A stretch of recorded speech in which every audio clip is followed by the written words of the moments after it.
Hello दोस्तों, एक बार फिर स्वागत है अपने YouTube channel target super TET पर। तो आइए दोस्तों, आज हम देखते हैं सुपर टैट का प्रैक्टिस सेट 1।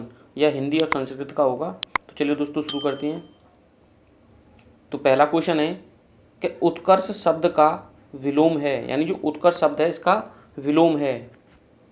ए ऑप्शन है पतन, बी ऑप्शन है अपकर्ष, सी ऑप्शन है अपभ्रष्ट और डी ऑप्शन है विकर्ष। तो जो उत्कर्ष शब्द का विलोम शब्द होता है वह अपकर्ष होता है। क्या होता है? अपकर्ष होता है, यानी इसका बी ऑप्शन एकदम सही आंसर है। नेक्स्ट क्वेश्चन देखते हैं कि पुत्री का पर्यायवाची शब्द नहीं है। जो पुत्री है उसका पर्यायवाची शब्द नहीं है। तनय, सुता, आत्मजा, द्वैता। तो जो पुत्री का पर्यायवाची शब्द नहीं है वो तनय नहीं है। क्या नहीं होगा? तनय नहीं होगा, यानी ए ऑप्शन इसका सही आंसर होगा। तीसरा प्रश्न है आपका कि नीचे दिए गए विकल्पों में से तत्सम शब्द का चयन कीजिए। ए ऑप्शन है आम्र, बी ऑप्शन है दूध, सी ऑप्शन है शहीद और डी ऑप्शन है खिड़की। तो जो तत्सम शब्द है वह आपका आम्र होगा। क्या होगा? आम्र होगा। दूध, शहीद और खिड़की यह आपके तद्भव और विदेशी शब्द हैं। क्या हैं? तद्भव और विदेशी शब्द हैं। चौथा प्रश्न देखते हैं कि तालाब के व्यंजन हैं। यहाँ तालाब नहीं होगा, तालव्य होगा। क्या होगा? तालव्य। क्या होगा? तालव्य, यानी तालव्य के व्यंजन हैं। पहला ऑप्शन है ट, ठ, ड़ और ढ। बी ऑप्शन है च, छ, ज, झ। सी ऑप्शन है त, थ, द, ध और डी ऑप्शन है प, फ, ब, भ। तो जो तालव्य के व्यंजन है तो वो हो जाएगा आपका च, छ, ज, झ। क्या हो जाएगा? च, छ, ज और झ, यानी हमारा बी ऑप्शन एकदम सही आंसर होगा। पांचवा प्रश्न है कि किसी भी भाषा पर आधारित, किसी भी भाषा पर अधिकार, यानी किसी भी भाषा पर अधिकार प्राप्त करने के लिए सबसे महत्वपूर्ण है। ए ऑप्शन कह रहा है शब्दों के अर्थ जानना, बी ऑप्शन कह रहा है उस भाषा की वाक्य संरचना जानना, सी ऑप्शन कह रहा है उस भाषा का अधिकतर प्रयोग करना और डी ऑप्शन है उस भाषा का व्याकरण जानना। तो किसी भी भाषा पर अधिकार प्राप्त करने के लिए जो सबसे महत्वपूर्ण होता है तो वह होता है कि उस भाषा का अधिकार, यानी भाषा का अधिकार प्रयोग करना, यानी अधिकाधिक उपयोग करना। यहाँ पर अधिकाधिक होगा। क्या होगा? अधिकाधिक। छठवां प्रश्न है कि साहित्य की किस विधा में, यानी साहित्य की किस विद्या की शिक्षण में सस्वर पठन सर्वाधिक अपेक्षित है? सस्वर पठन अपेक्षित है। एकांकी, जीवनी, आत्मकथा या संस्मरण। तो जो सस्वर जो पठन सर्वाधिक अपेक्षित होता है वो एकांकी में होता है। किस में होता है? एकांकी में होता है, यानी इसका ए ऑप्शन सही आंसर है।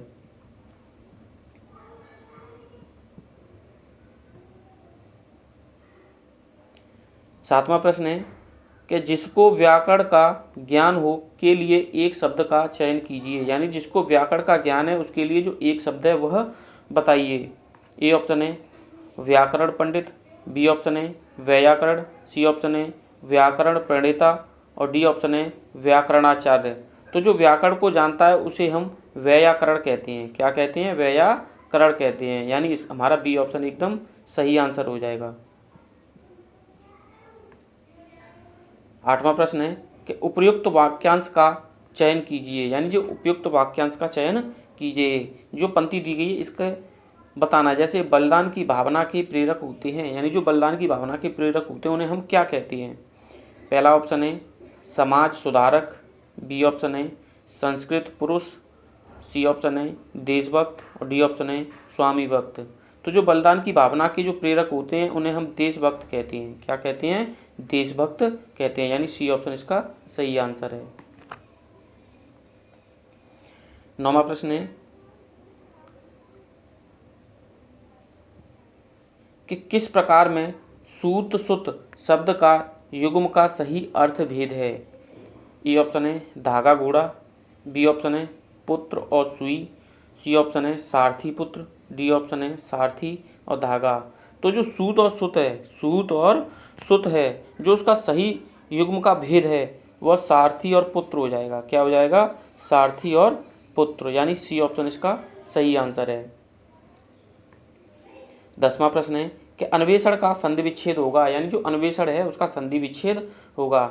ए ऑप्शन है अनुधन वेषण, बी ऑप्शन है अनुधन एषण, सी ऑप्शन है अनुधन एषण, डी ऑप्शन है अनधन वेषण।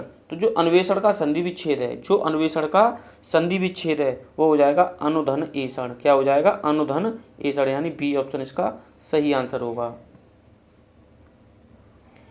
11वां प्रश्न है कि विद्यालय शब्द में है, विद्यालय शब्द में है, यानी इसमें संधि दी गई है, इनमें से कौन सी संधि है? कौन सी संधि है तो बताना है आपको। तो जो हमारी संधि है क्या वह स्वर संधि है? बी ऑप्शन कह रहा है बी व्यंजन संधि है, सी ऑप्शन कह रहा है विसर्ग संधि है, और डी ऑप्शन कह रहा है कि उपरोक्त में से कोई नहीं है। तो जो विद्यालय शब्द है, जो विद्यालय शब्द है इसमें स्वर संधि है। क्या है? स्वर संधि है। तो इसका क्या हो जाएगा? विद्या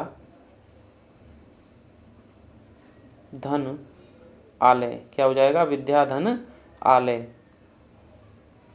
इसका अ और इसका भी क्या हो जाएगा? आ, इसलिए यहाँ पर आएगा विद्याधन आलय, विद्यालय। नेक्स्ट प्रश्न देखते हैं। समास, यानी समास का अर्थ है संक्षेप, विच्छेद, विस्तार या नवीन अर्थ। तो जो समास होता है उसका अर्थ होता है संक्षेप। क्या होता है? संक्षेप। नेक्स्ट प्रश्न है कि चौराहा शब्द में कौन सा समास है? जो चौराहा शब्द है उसमें कौन सा समास है? ए ऑप्शन है द्विग है, बी ऑप्शन है द्वंद्व है, सी ऑप्शन है तत्पुरुष है, और डी ऑप्शन है बहुब्रीहि है। तो जो चौराहा शब्द है उसमें जो समास है, चौराहा शब्द है उसमें जो समास है उसमें द्विग समास है। क्या है? द्विग समास है, द्विग समास है, यानी हमारा ए ऑप्शन सही आंसर है। 14वां प्रश्न है कि स्थायी भावों की कुल संख्या कितनी है? यानी जो स्थायी भाव दिए गए हैं उनकी संख्या कितनी है? ए ऑप्शन है 9, बी ऑप्शन 10, सी ऑप्शन 11 और डी ऑप्शन 12। तो जो हमारे रस होते हैं, जो हमारे रस होते हैं उनमें जो स्थायी भावों की कुल संख्या होती है वो 9 होती है। कितनी होती है? 9। और जो संचारी भाव होती हैं उनकी जो संख्या होती है वो 33 होती है। कितनी होती है? 33। हमारा ए ऑप्शन सही आंसर है कि स्थायी भावों की कुल संख्या 9 होती है। 15वां प्रश्न है कि शांत रस का स्थायी भाव क्या है? यानी जो शांत रस है इसका स्थायी भाव क्या है?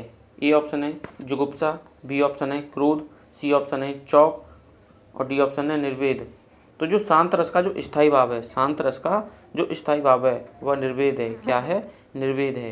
यहाँ पर चौक नहीं, शोक होगा। क्या होगा? शोक। तो हमारा जो आंसर हो जाएगा वो निर्वेद हो जाएगा, यानी शांत रस का स्थायी भाव निर्वेद है।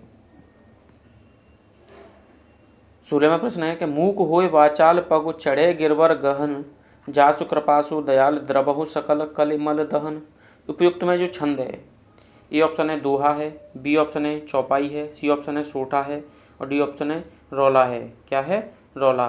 तो इसमें सोठा होगा। कितनी हो गई? 12 हो गई, 13। सोठा होगा। क्या होगा? सोठा, यानी सी ऑप्शन इसका सही आंसर है। क्या है? सी ऑप्शन इसका सही आंसर है।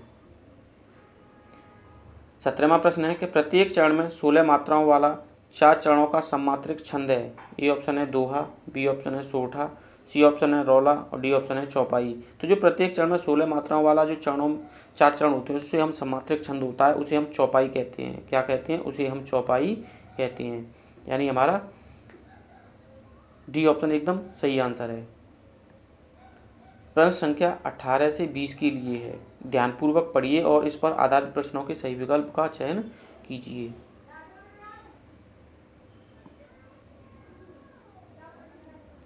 कुसंग का ज्वर सबसे भयानक होता है। यह केवल नीति और सद्वृत्ति का नाश नहीं करता बल्कि बुद्धि का भी क्षय करता है। किसी युवा पुरुष की संगत यदि बुरी हो तो वह उसके पैरों में बंधी चक्की के समान होगा जो उसे दिन रात अवनति के गड्ढे में गिराती जाएगी, और यदि अच्छी होगी तो सहारा देने वाली भाव के समान होगी जो उसे निरंतर उन्नति की ओर उठाती जाएगी। तो चलिए दोस्तों इससे संबंधित प्रश्न देखते हैं। 18वां प्रश्न है कि इस गद्यांश का शीर्षक होगा। ए ऑप्शन है कुसंग की महत्ता, बी ऑप्शन है अच्छी संगति, सी ऑप्शन है संगत, डी ऑप्शन है युवा पुरुष। तो इस गद्यांश का जो शीर्षक होगा वो हो जाएगा युवा पुरुष। क्या हो जाएगा? युवा पुरुष, यानी डी ऑप्शन इसका सही आंसर है। 19वां प्रश्न है कि कुसंग का अर्थ है। ए ऑप्शन कुशल साथी, बी ऑप्शन है कक्षा के साथी, साथी होगा यहाँ पर, क्या होगा? कक्षा के साथी, सी ऑप्शन है संगीत के साथी और डी ऑप्शन है बुरी संगत। जो कुसंग का अर्थ होता है, कुसंग का अर्थ होता है वो बुरी संगत होती है। क्या होती है? बुरी संगत होती है। 19वां प्रश्न है कि कुसंग का अर्थ है। कुसंग का अर्थ है, वो पीछे वाला रिपीट हो गया है, तो इसका जो हो जाएगा कुसंग का जो अर्थ होता है वो बुरी संगति होती है। क्या है? बुरी संगति होती है। 20वां प्रश्न है कि इस गद्यांश का केंद्रीय भाव है, यानी इस गद्यांश का जो केंद्रीय भाव है वो क्या है? ए ऑप्शन है संगति का महत्व, बी ऑप्शन है युवा पुरुष, सी ऑप्शन है कुसंगत यानी कुसंग, डी ऑप्शन है उन्नति। तो जो इसका जो केंद्रीय भाव है, इसका जो केंद्रीय भाव है वो हो जाएगा संगत का महत्व। क्या हो जाएगा? संगत का महत्व। अब संस्कृत के प्रश्न आ गए। 21वां प्रश्न है कि छात्र पढ़े हुए श्लोक को कंठाग्र करेगा, यह व्यवहारगत परिवर्तन किस उद्देश्य का है? ए ऑप्शन कह रहा है ज्ञान का, बी ऑप्शन कह रहा है अभिव्यक्ति का, सी ऑप्शन कह रहा है अभिग्रहण का और डी ऑप्शन है अभिरुचि का। तो जो छात्र हैं पढ़े हुए श्लोक को कंठाग्र करेगा, तो यह जो है अभिरुचि का है। क्या है? यानी परिवर्तन किस उद्देश्य का है? तो यह अभिरुचि परिवर्तन का है। किसका है? अभिरुचि परिवर्तन का है। 22वां प्रश्न है कि छात्रों को उच्चारण अभ्यास कराने हेतु सहायक सामग्री है। ए ऑप्शन है श्यामपट्ट, बी ऑप्शन है फ्लैश कार्ड, सी ऑप्शन है रेडियो, डी ऑप्शन है टेप रिकॉर्डर। तो जो छात्रों को उच्चारण अभ्यास कराने हेतु जो सबसे बढ़िया सामग्री है वो टेप रिकॉर्डर है। क्या है? टेप रिकॉर्डर है, यानी डी ऑप्शन सही आंसर है। 23वां प्रश्न है कि निम्नलिखित में से बाणभट्ट की कृति नहीं है। ए ऑप्शन है कादम्बरी, बी ऑप्शन है हर्षचरितम, सी ऑप्शन है चंडी शतकम और डी ऑप्शन है 10 कुमार चरितम। तो जो निम्नलिखित में से बाणभट्ट की कृति नहीं है वह 10 कुमार चरितम नहीं है। क्या नहीं है? 10 कुमार चरितम नहीं है, यानी डी ऑप्शन इसका सही आंसर है। 24वां प्रश्न है कि आकरण्यन शब्द में कौन सा प्रत्यय प्रयुक्त है? ए ऑप्शन है कत, बी ऑप्शन है कतवत, सी ऑप्शन है श्रत, डी ऑप्शन है इनमें से कोई नहीं।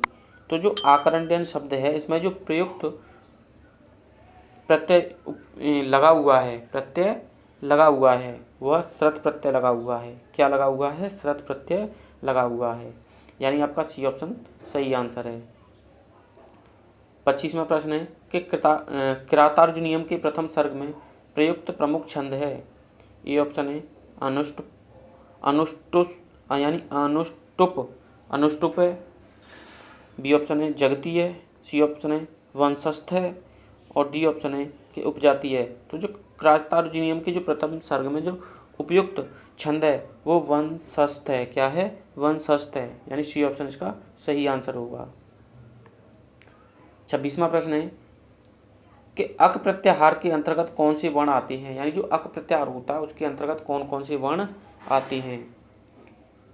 अ, ए, ओ, रे। बी ऑप्शन है अ, ए, ओ, सी ऑप्शन है रे और ले और डी ऑप्शन है सभी स्वर। तो जो अक प्रत्याहार होता है उसके जो अंतर्गत वर्ण आते हैं वह अ, ए, ओ, रे, ले, क, यानी ये 5 वर्ण आते हैं। कितने वर्ण आते हैं? 5 वर्ण आते हैं। 27वां प्रश्न है कि स्पर्श व्यंजनों के वर्ग हैं, यानी जो स्पर्श वर्गों के जो व्यंजन हैं उसके वर्ग हैं। 2 हैं, 5 हैं, 4 हैं, 3 हैं। तो जो स्पर्श व्यंजनों के वर्ग होते हैं वो 5 होते हैं। कितने होते हैं?